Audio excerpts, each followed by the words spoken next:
You are listening to the Billy D's podcast. We are waiting just a minute for everyone to engage the live stream. Remember, you can find the Billy D's podcast on your favorite platform.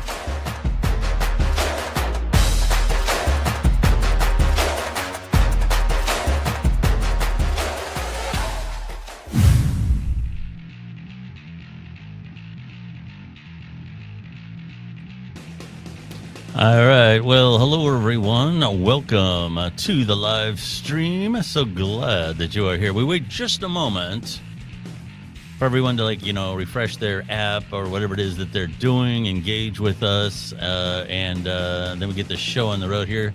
I'll do the formal introduction in just a moment. Cynthia, so glad you are here. Hello, Billy. It's good to see you. I'm looking forward to this. This is going to be a good episode. It'll be juicy. Yeah, it'll be juicy. What part of the world are you in right now? Are you in? I'm in Boca Raton, Florida. Boca Raton. Okay. All right. Let me get rid of this, and we'll go ahead and get started. All right. Well, hello, everyone, and welcome to the program. My name is Billy D's. If this is your first time here, first of all, welcome. So glad that you are here. We are primarily an interview and a commentary-based podcast. We do a little both. Got a lot of interviews going on lately, as a matter of fact. On Friday nights, we usually go live with some fun commentary. And as so often is the case, my very frequent co-host is Cynthia Elliott. And, I almost caught her in mid-drink there. She was doing Yeah. No, it's so good to see you. I'm psyched to be here. Yeah, I was going to take a sip of my drink, but that's okay. I can swing. Right. It's good. It's always good to see you, Billy, and I'm always honored to guest co-host your show. Oh, well, that's so nice. Thank you. That's great to hear. For the lives in about the first couple, like the first hour, first 2 to 3 hours, they do very well on X. So but live, I've noticed in general, if you don't get the audience soon, it doesn't happen. Whereas on the podcast platforms, people will listen to them throughout the week because it's part of what they do on lunch or while they're commuting or whatever. So it's a little bit of a different beast. But I'm glad we're strong in both places. So very happy about that. Okay, getting into the subject of today's podcast.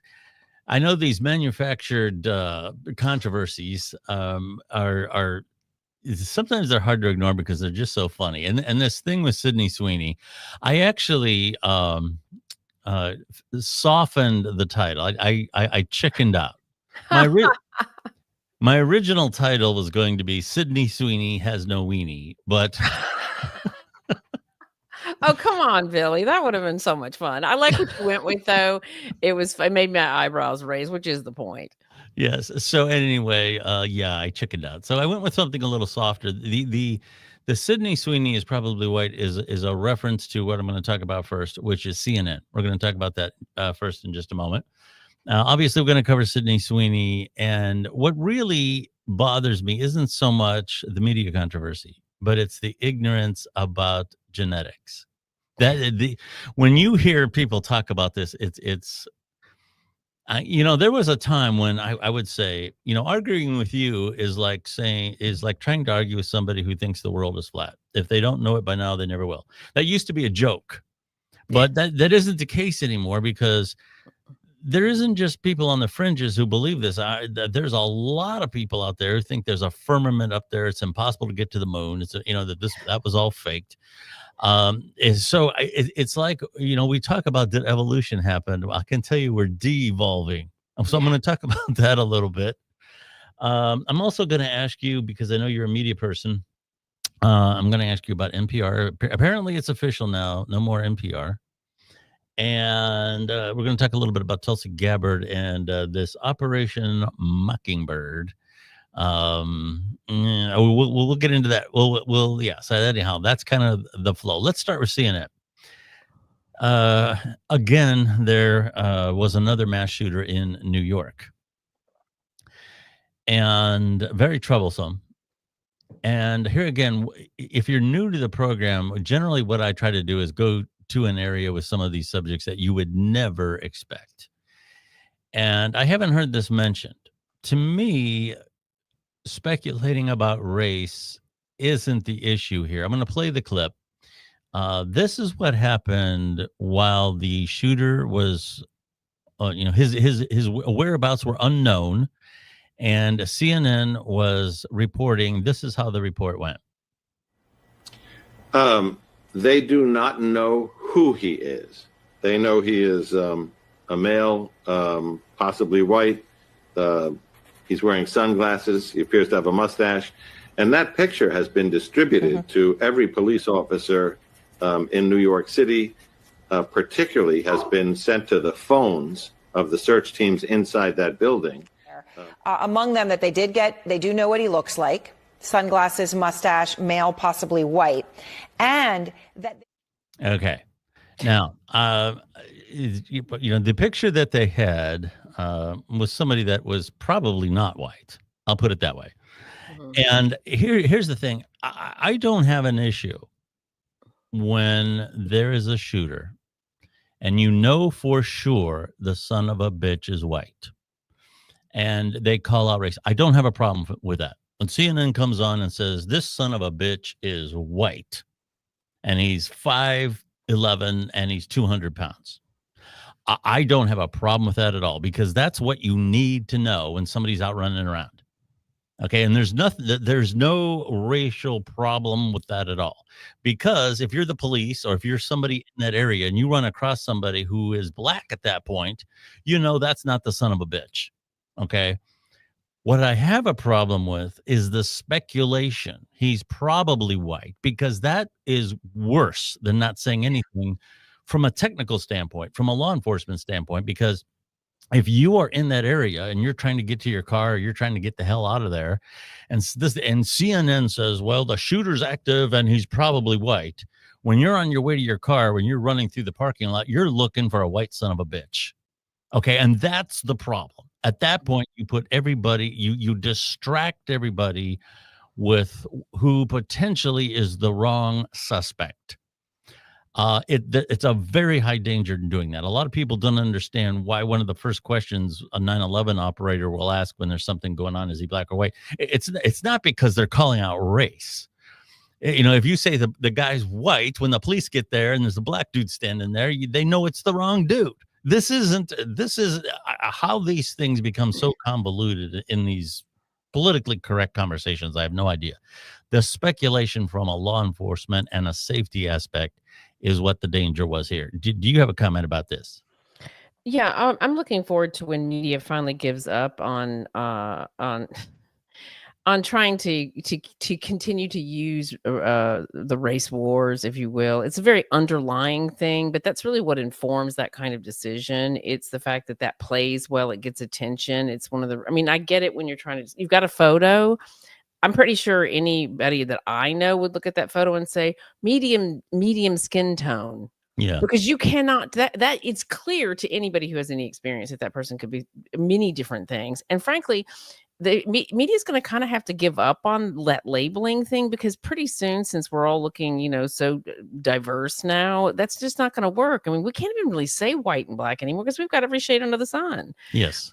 But totally yeah, agree. it speaks really to that need for them to quickly get to that, because that helps them in some way in getting attention to the story. Yes. But I really think that's what that's really about. I think people are over it. Yes. And CNN, I would say that overall Fox is probably holding its own in the ratings. And this is objectively speaking, because I don't watch any of them with any regularity. When there's a breaking news story, an active shooter, or, there's an explosion somewhere, I'll turn it on just to see if I can get some live video feeds or something like that. But for the most part, I don't watch cable news at all. And like I said, Fox hanging in there. The rest of them are extremely low. And this is part and parcel as to why. You're watching something and they're speculating, which is here again hazardous from a news standpoint, a safety aspect, but they just can't wait to bring color into it when they don't even know what in the hell they're talking about. And speculation isn't journalism. No, it's not. It's absolutely not. So, here again, CNN has been in the crosshairs of a lot of people, of people like me, mostly, because the standard, CNN used to be one of the good guys. You had MSNBC on the left, you had Fox on the right, and CNN was boring. You had Rush Limbaugh used to call Wolf Blitzer Wolf Blitz because he always looked like he was Blitz. He was like, "No on CNN." Okay. But I'm picking on Wolf Blitzer, but you know what I'm saying. But generally, it was boring, but it was basically what was going on. Now 2016 changed everything. COVID changed everything, and they're in the tank just with everybody else. And quite frankly, if I was in media right now, I'm not sure that I would be doing a whole lot with cable news. Yeah. So, and, the demographics are very old and not that there's anything wrong with that. Like everybody's talking the Stephen Colbert thing. I was talking about that while you were off the last couple of episodes. His demographics are 68 and up. Now, it's a dying demographic regard. I mean, it's not about age, but when a show only has older people, they're a dying show. Yeah, and one of the reasons why they're dying is it doesn't necessarily mean that they're literally dropping dead. See, I'm at the age now between 55 and 65. Those are the years that people like me just keel over. You're going to find me in the driveway one day next to my car. Now, over 65, guys like me have a tendency at that point, I'm probably going to die of a long-term illness. That's generally how it works.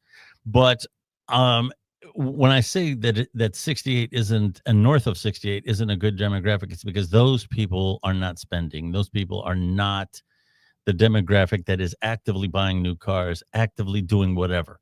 They're just simply not. They're sitting at home thinking about how terrible Trump is, looking at the TV, watching Stephen Colbert. And Stephen Colbert does not do comedy. He does political commentary. There's nothing about that show that to me is fits the mold of entertainment. Okay, he sits there and bloviates about Trump, and 15 or 20 minutes before you ever get to a guest. Yeah, he lost me 15, 20 years ago, and I was being a political journalist it should be about truth. It shouldn't be, again, we're talking about like opinion. I mean, and all of his is like his hatred of the people he doesn't like and his highlighting of the people he does like. And wasn't it 99.9% of all of his guests were Democrats? Like, they did a thing on it. What kind of show is that? Like, yes. And you call yourself a political commentator journalist, but you only show one side? Yes, that's correct. And here again, getting back to the demographics, the boomers, and he's on the older side of the boomers. That demographic sits there, watches cable news, and then they watch something like NCIS or whatever that is. I don't even know if it's still on anymore, but whatever that is. And then they watch their local news, and then they watch Stephen Colbert. And that's all they do night after night after night. They never go out. They never do anything. And it's very hard, number one, to sell anything to that demographic from a marketing standpoint. And number two, to reach them with any new ideas. Mm-hmm. That's why Kennedy, even though RFK Jr. was a boomer, he didn't have a lot of support with the boomers because cable news and late night TV did not speak about him well. You only knew about him if you were, on the new media, listening to podcasts on X, subscribing to Substack and all this. And that demographic is not doing that. So anyway, CNN is where it is at because of their own doing, and same with all of them. And Fox is guilty of it too, although they've managed to hold on to some. But you got to keep in mind that none of these stations are doing, or networks are doing, what they did in years past. Okay. Yeah. The death of all brands, just from my 25 years as a marketing and PR pioneer, is the death of all brands is when they stop cultivating their current clientele while cultivating a future clientele simultaneously and keeping them all happy. And none of them were doing that. Yes. So that's the state of that. Okay. We're going to talk about Sydney Sweeney. And if you don't know, if you've been living under a rock, we'll just suffice it to say that Sydney Sweeney is a very beautiful model. Okay. And I'm going to put up, if you don't mind, I'll ask your permission first. I have an old modeling picture of you because I think as a former model, your opinion has gravitas in this situation. Okay. So here's, what was that Estee Lauder? What was it? That was a national campaign for Paul Mitchell. Paul Mitchell, I'm sorry. Okay, Paul Mitchell. So we still want to make sure Paul Mitchell gets the credit for that. Quite frankly, Shaman, the kind of woman that you were back then, I can pretty much predict. You were the kind of woman that wouldn't have given me the time of day. So I didn't give anybody the time of day. and I don't blame you. So there's some other pictures you can find of Cynthia Ellie if you go digging. She's the one I actually like isn't the one that's necessarily sensuous, but it's that one you have that sweater on. It's like a white knit sweater. I think that one is just so soft, and so I just love that picture.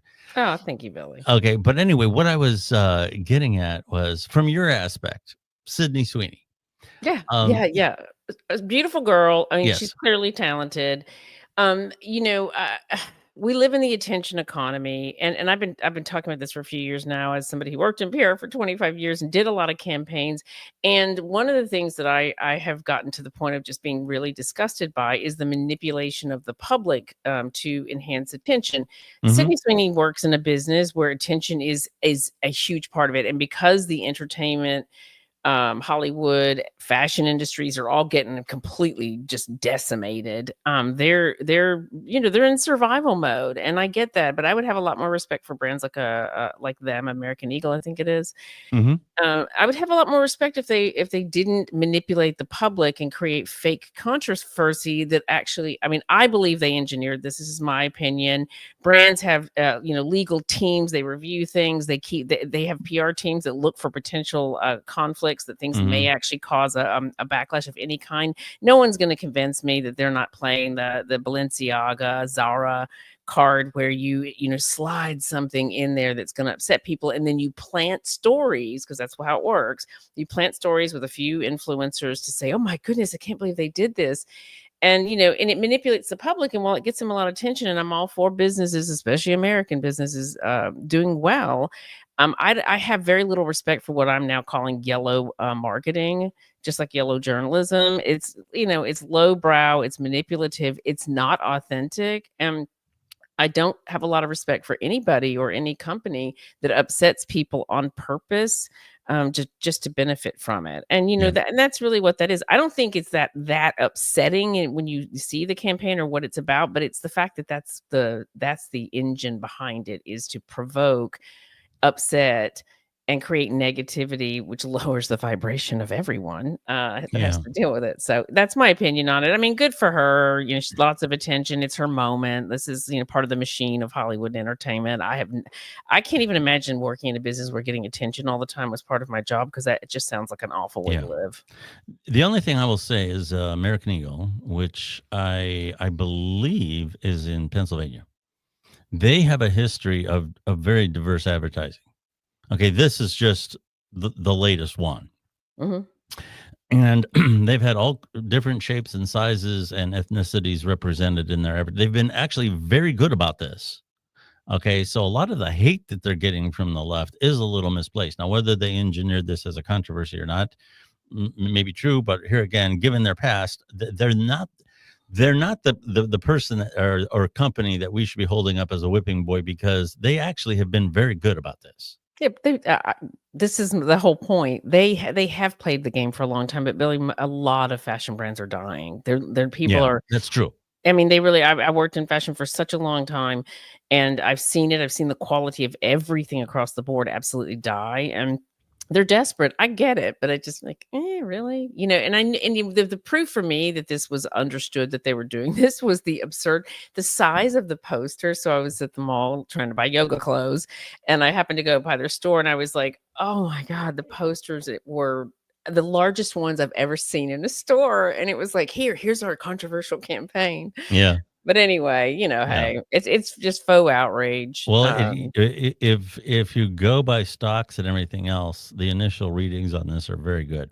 Of course they are, because That's why they're doing it, because if the Kardashians really like old Hollywood in the 50s, they were very aware of how to create a moment. Like Marilyn Monroe, the nude thing Mhm. was a lesson. That was the first real lesson in how you can spin controversy positively. And when you get to Kim Kardashian and the Paris Hiltons of the world, they literally basically copied Marilyn's experience to create a career for themselves. And this is what brands have learned from, the Kardashians just really kind of perfected it and made everybody aware of it. Yeah. So it's interesting. Absolutely. That is, all true. 100%. I will say this. I do feel that a lot of the political correctness has, they say the pendulum swings. And I think the pendulum right now is swinging away from a lot of the political correctness. And what they did is they just gave it a little extra shove. They Mhm. realized it was going in that direction and they just gave it Yeah. a little extra shove. And it worked because everybody has jumped on this. And actually, a lot of people from the left have said this is ridiculous. The idea that somehow somebody who looks like Sydney Sweeney, if you remember that the movie They Live, where he would put on the glasses and he would see what the signs really said, like spend money, procreate, and all this. I saw a good illustration where somebody on the extreme left is looking at Sydney Sweeney and they put on the glasses and they see Hitler. This is the type of bullshit that is starting to backlash now. People have had enough of it. And what I really don't like is the manipulation in the common dialogue about genetics, and sex and male and female and all this. I'm all for 1000% for you to love whoever you want, be with whoever you want to be with. I am a champion and a friend of that community. 1000%. Okay. We all are on this earth for a very limited period of time. And you should be able to live it in whatever way gives you the most pleasure and fulfillment, and whatever it is you want to do with your life. I'm on that 100%. But what I don't like is the twisting of facts. Okay, and that's where we're at now. We've reached a point where you not only have a right to your own opinion, but you have your right to your own set of facts. This my truth is a word that kind of sticks in my craw. Let me just say this about genetics. Okay. And like I said, I always tell the audience that I go a direction that you don't too often hear. The earth is approximately 4.5 billion years old. And there's any number of reasons how we know that. I'll spare you all the nerdy details. A lot of it has to do with the sun, the rate that it's burning energy, the amount of elements that it's already fused. We can backtrack that to see how long it took. The solar system and the earth itself is about 4.5 billion years old. And we can run the models now with computers and everything and retrace the orbits and all this kind of stuff. And the vast majority of time, a lot of people think that life is something recent in the history of the earth, and that is absolutely not true. Almost life began right away. As soon as the earth began to cool, and we're talking about millions of years here. So when I say, I don't mean like on day 2, it got hot and then it got cool. Over the course of millions and billions of years. So out of that 4.5, out of that 4.5 billion year history, let's say, life began about 3 billion years ago. But the vast majority of time that life existed, it was microscopic. And all it basically did was make little duplicates of itself. So you have a very basic microscopic living thing, and it makes a little duplicate of itself. And it would go on for a while, and then it would make another one, and that one would die. Okay. Something happened in the course of this, after billions of years of all these little life forms just duplicating themselves. What happened was what would become sex. And what you had would be 2 of them conjoining and passing along, let's say something simple at first. It lived, the ones that were best suited to live just a little bit longer, passed that information to a new one. And eventually, as time went on, how to live a little bit longer went to a new one. And then how to get a little bit bigger and stronger went to a new one. And what would become sex changed everything. It changed everything almost immediately. There were trilobites, there were other things, and eventually dinosaurs walking the earth. And the things that we think about walking the earth are really only present in the last 500, 600 million years. Before that, everything was wee tiny, just barely microscopic, and fucking changed everything. Okay. Now, there's no getting around it. Well, it's a survival and evolution of life wanting to continue, and it's still running. It's really running the show now. Yes, and to somehow twist this into something about racism or whatever, this no matter what you believe in, whether you believe in evolution, and even if you are religious, just every religion out there has some creation myth that involves a man and a woman fucking. There's just no getting around it. Okay.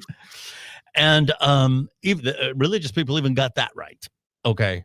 So it's one of those things where are we taking this most basic structure of what created everything? Look out the window, everything, every living thing out there. There is some asexual stuff out there, but the vast majority of the stuff that walks, talks, does crazy shit, okay, the result of fucking. It's that simple. All right.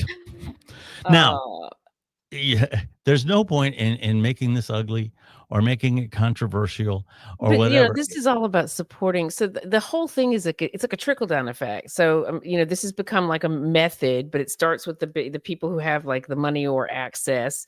This is American Eagle or whoever, someone famous like a Kim Kardashian, and they create the moment to drive attention. And then there's the media, the mass media looking for new stories because the churn on stories and information and people's appetite for them has reached, I mean, it is off the charts. It has never been like this in the history of humanity, the way people are just chewing through content.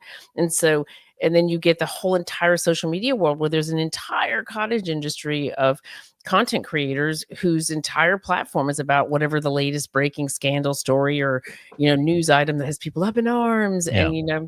And they're all following each other, and I'm really looking forward.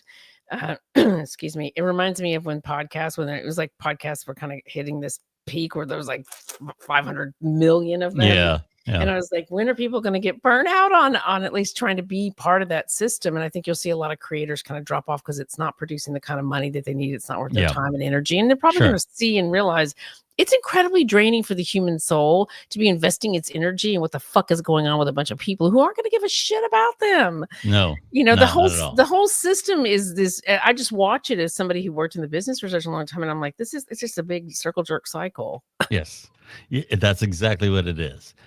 So I don't want to get too controversial here, or I'll even have any more haters. Like I showed Cynthia Elliott's modeling, one of her modeling pictures. This is my claim to fame right here. Keith Olbermann blocked you. I was so happy when I saw that. That was when I did the spiel about the Democrats last year before the election, and that episode blew up, and I had every pundit, left-wing pundit coming after me. Here's where I'm going to get into trouble again. As I said, I think we are de-evolving, and I know this is. I'll keep this short because I know this is going to piss a lot of people off, but we really are de-evolving. I'm holding up here an iPhone. And the reason that I'm holding this up is this is used as an example of how advanced we've become. All right. Let me point a few things out to everybody. The idea that to live a good life, you're going to be rewarded with an afterlife, that is about 5,000 years old. The idea of nations is about 5,000 years old. The idea that there are different strata in society because like people who are good building stones and designing them or whatever should have a higher status. So there's different strata in society. That is about 5,000 years old. The idea that, And by the way, all my religious friends get mad at me when I point out there's not many differences between us and monkeys. I'll tell you what monkeys do. Not all monkeys, not all primates, okay? Without getting piecemealing out which species do what. There are species of primates that draw lines, imaginary lines on the ground, and they go to war over them. Now, of course, that's a very animalistic thing to do. Human beings would never do that. Another thing they do is they ferment alcohol. They do. They actually do. And the members of the group that can ferment alcohol really well will give it away in exchange for sexual favors. Now, that's something that, of course, is very animalistic and something that us humans that are so advanced and walk around with these beautiful phones that we just spent $1,000 for something that did virtually exactly the same thing last year. We're much more advanced than that. We're much more advanced for that. So I'm not sure why it's happening, but I think we are de-evolving. You know, we are arguing about things that were settled a long time ago, like the earth being round. Aristophanes figured it out. BC, he figured it out by looking at the shadows on the ground. He noticed that there were shadows at high noon in one place and there weren't in another. Okay, that could only work if the earth is not flat. Okay. You know, Billy, I'm pretty sure that cell phones are what that plug that goes from our human bodies into the matrix run through. Because that's this, you know, when you think back at the film, you see the like almost baby human being they're plugged in and they're an energy source for the great power, the great system. And if you look at cell phones and kind of the dumbing down and the ability to manipulate, you know, mass amounts of people at any given time, like all of that's happened in the last 20 years. And every year that goes by, if you look at our young kids and their ability to handle anxiety, that's due to the fact that they've been plugged into the matrix, which is the cell phones, the iPads, for 20 something years. And it is making us stupid. I mean, it is also, I will say, not everything is bad in that way, because the people that actually want to educate themselves have access to it in ways they never had before. So there is a segment of the population that has woken up, that has educated themselves. That's how Trump got in office. But there's a whole lot of really dumb people. Yes, you know, and I'm going to piss off a lot of people. If you really think that we're the supreme species just because we walk around with these phones, go look at it. Go look at a barnyard. Go look at a barnyard or an octopus. How the sheep and everything are herded in a line, and then go to a bank and look around and see what the difference is. All right, you're standing in line, and these ropes and these little things that guide you around because you can't do it yourself. A group of people can't figure that out. And I'll say one that's really going to be horrible. This is going to piss a lot off. Trigger warning. Okay, I've had friends in the mortuary business. Okay, and if you think that necrophilia is an uncommon weird thing that you hear in horror movies, it's not. No. As a matter of fact, there is a protocol when an attractive woman comes into a funeral home to make sure that there's somebody watching that body all the time. So I knew they preferred to hire women, but I didn't know they had to watch. Yes, they had. There's a protocol to make sure nobody comes in and says, "Give me just some time alone with her." No. Okay. Now, with that being in mind, you probably think you're better than a rat, don't you? All right, Cynthia, you've lived in New York a lot of time. You've seen rats. When was the last time you saw a rat trying to fuck a dead rat? Never.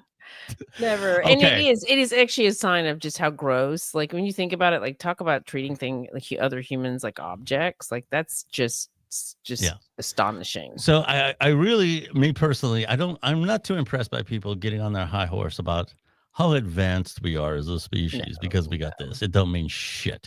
And I think AI. I mean, just in speaking about technology, I'm a huge fan of AI. I think it's going to help make a lot of things really great. But I actually think that one of the biggest dangers, it's one of the things I talk about as an AI ethics advocate, is that we have a lot of technology coming into this world and into this country from other places that don't give a shit about America, Yeah. that are spying on people. They have the capability of manipulating people, and then on top of that, like we're introducing technology that is actually making us lazier and dumber. And I'm not saying that there's not hope on the horizon, but we can do things to actually stop, and prevent the dumbing down of human beings. And when you think about how many people are going to get laid off, how many people are going to, the job situation is going to get scary, and we've got these devices and abilities like a robot that literally wipes our ass. Yes. It really, if you've ever seen the movie Ready Player One, which I'm a huge fan of, it's a great movie, but those scenes where the people live in these huge, horrible areas where all they do is play video games all day, and that's actually realistic for a lot of people in this world. Yeah. Yeah. And I hate to see that happen. And I think we have this moment really still. We have about a year left before Okay. it's all she wrote. But I'd love to do an episode where we talk about kind of what's going on in the AI and what. Oh, absolutely. We definitely got to do that. Yeah. I do want to ask you about something else because you are such a good media person. Apparently, it's official now. The Corporation for Public Broadcasting, which funds NPR and PBS, says it will close down after federal cuts. There would have been a time. Well, I'm going to let you speak about this before I set it up because I just want your raw reaction. What do you say to that? I'm not surprised. I remember when I first got into marketing and PR. NPR was really the creme de la creme of the impartial, true journalist that reported the facts and stayed. They were very careful and cautious, but they really, were there to educate the people.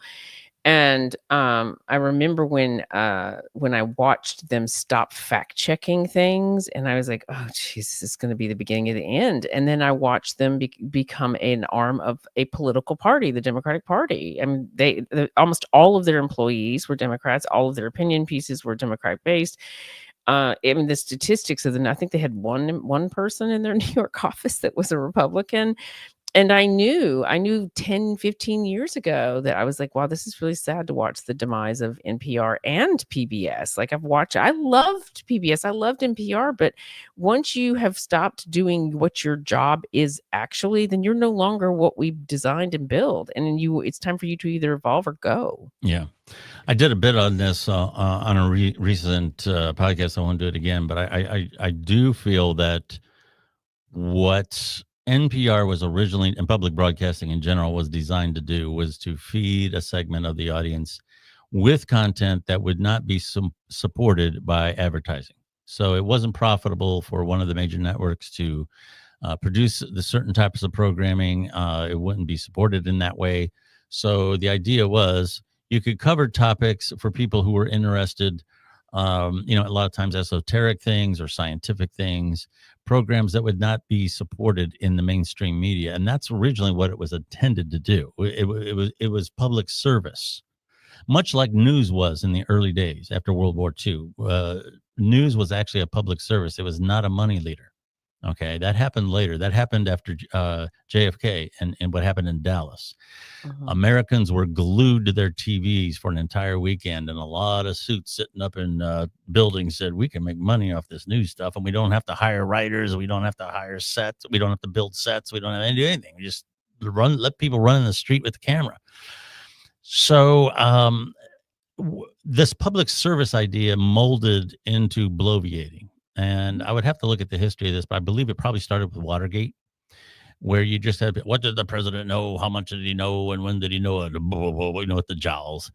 And pretty soon, what happened is the reporting itself became the story. And it began a dialogue that was very partisan, and it was very left-leaning. Now, I don't necessarily have a problem with that. If you're funding yourself, if you're using my dollars for that, and what you think is so important, and they're all up in arms right now that this is the end of the world because so many people are losing this programming. If it has grown into something that important, then you should be able to support it with advertising. That's that simple. So, they became an arm of the deep state. Yeah.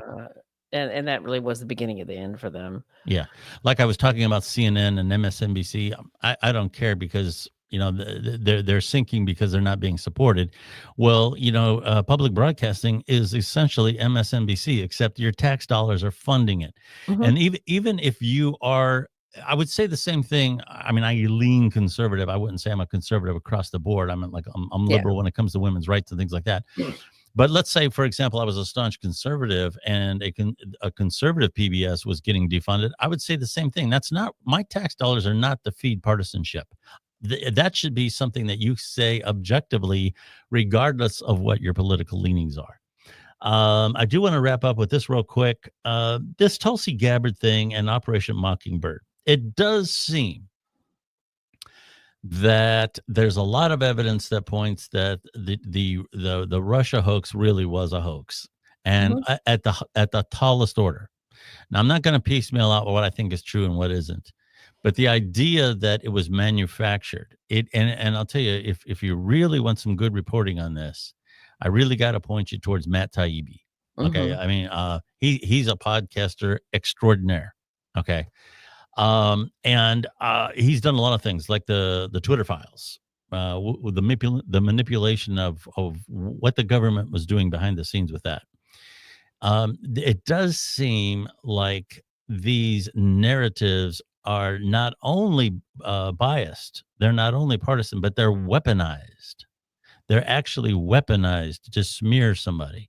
It's one, yeah. So I mean, it's one thing. It's not good to put out partisan thing and only present the one side of one story, but it's another thing to make somebody look like they are colluding with a foreign government or whatever.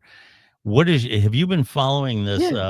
What is your opinion about that? So when that story first came out, I remember I was going through a phase where, I had been a Democrat most of my life. I mean, I grew up Republican because, I'm from Tennessee. And I don't know what it's like there now, but I was very, very, very much, I'm a liberal in many ways. I mean, I love the arts and music and all of that stuff and things that the Democrats pretend to care about. And I started to get really, really concerned. This is before Trump's first presidency. And then I just kept getting increasingly concerned with the things that I was seeing because I recognize patterns. I've been around a long time. I know manipulation when I see it, and I'm okay with some level of that if it's really truly for the good of human beings, because I accept that there's a lot of cattle out there that can't think for themselves. But when I heard that story, and I've actually met Trump a couple of times, and was I the world's biggest fan of his? Was I running around telling everybody, yo, you need to, no, I was just looking for a solution. That's one of the reasons I voted for him. I was like, we need some chaos in this world because this is getting out of control. But when I saw that Russian hoax story drop, I knew the second I saw it that it was bullshit. Yeah. I knew I could smell the bullshit behind it. And I was so speechless between that and the closures over how the media and social media giants were being used by a handful of people to basically force Americans to do or experience what they decided was right for us. I was like, I can't do this anymore. And that's when I switched over and started to support Trump and stepped away from the Democratic Party. And, they've sort of caused their own death with all of this. Yes. It's a scary time. You expect partisanship. You don't expect to be vilified unfairly and made out to be something that you're not in a harmful, weaponized fashion. So if this continues, if the news on this continues to go the way that it has been, I'm not only very saddened, but I'm very frightened by it, because here again, I try to be an objective person. I don't want this happening to Trump. I don't want it happening to Obama. I don't believe that should be happening to anyone. That undermines a free society. And for a long time, the press was supposed to be one of the safeguards. That's one of the founding fathers' principles. That's why it's woven into the Bill of Rights. Because they knew that public accountability was very important out of the stream of government. And somewhere along the line, that safety valve has become a weapon.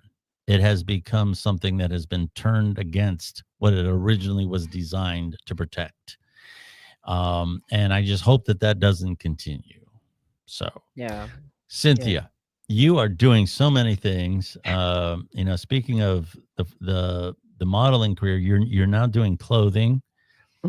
You're doing so many things. Tell me a little bit about what you're up to. Yes. Yeah, my book Memory Mansion was back at number 1 and 2 and 3 on the charts over the weekend. So I was really excited about that. I'm working on a documentary. I've got my sustainable fashion line, which was made in America and beautifully made, because I worked in fashion for a long time and I cannot tolerate the garbage in most stores. So I created my own collection, intentionfashion.com.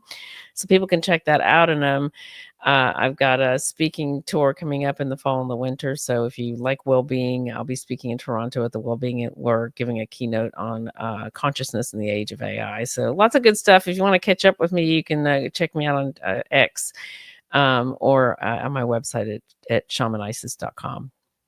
That is absolutely fantastic. For those of you that may or may not know, if you're checking us out for the first time, the Billy D's podcast is available on virtually all podcast platforms, as far as I know. We have a 10-year history with the podcast in its current form. I actually go back farther than that. I go back too far. We're talking about Sydney Sweeney and me, talking about Sydney Sweeney. I'm over the hill. I'm over the hill and down the other side. So I can imagine what people are saying. What the hell does that guy? Does he ever think he would ever? I don't. They talk about Viagra. Here's what I do. I don't use it for what you think. Here's what I do. I take up the Viagra and I break it up into little tiny pieces, like a little powder, and I just do that on the tip of my tongue, and just enough so I don't piss on my shoes. That's it. Okay. Oh my God. So, but anyway, I now know way more about you than I ever wanted to, Billy. I'm teasing you. And by the way, this podcast will be available on all the major platforms with an explicit warning. We do that on occasion. It gets us in trouble.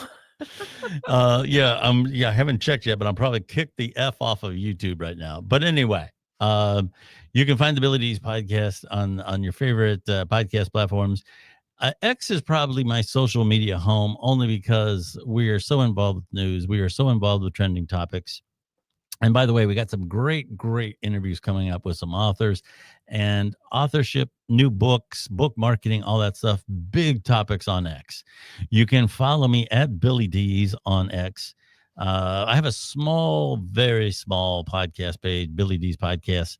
It's very small, but we do share some things there, what we're doing behind the scenes and little updates and things like that. Not just talking about our recent episodes. So, but I'm going to say, if you're going to follow me on social media, X is the place to be. All right, Cynthia, as always, thank you so much for hanging out tonight with us. We loved it. Thank you so much for being here. Oh, thank you, Billy. I had a blast, as always. All right, great. Thank you very much for listening, folks. And we will talk to you again very, very soon. Bye-bye.